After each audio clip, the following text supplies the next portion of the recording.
What's happening, Panda Nation? Peter Von Panda here. I have this Roku remote, and I bought this cool cover for it. This Roku remote is just a little plastic. It's pretty nice. It fits in the palm of your hand. But if you want something that adds a little grippiness to it, as well as protects the remote when it takes a little drop, you can pick up these cases. This one seems to be very similar to many of the other ones that I have seen before.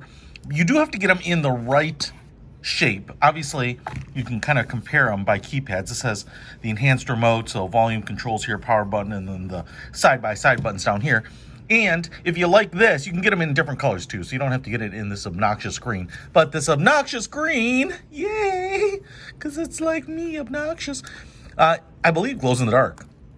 So the nice thing is when you're Netflixing and chilling and the lights are low, you'll be able to find it, say, on your couch, on your side table, those types of things. And if you look here, buttons are molded in, so I can access those, still get to the power button, all the controls down here, because it'll block your look. You can see instead of the rounded bottom, it kind of fills out that bottom, so we have a chunkier remote, which feels better in the hand, in my opinion.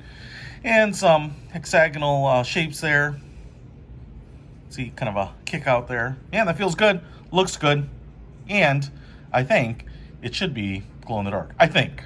I won't swear by that. But if you want to pick this up, it's only a few bucks. I'll put a link to it in the description below. Peter Von Panda. Out.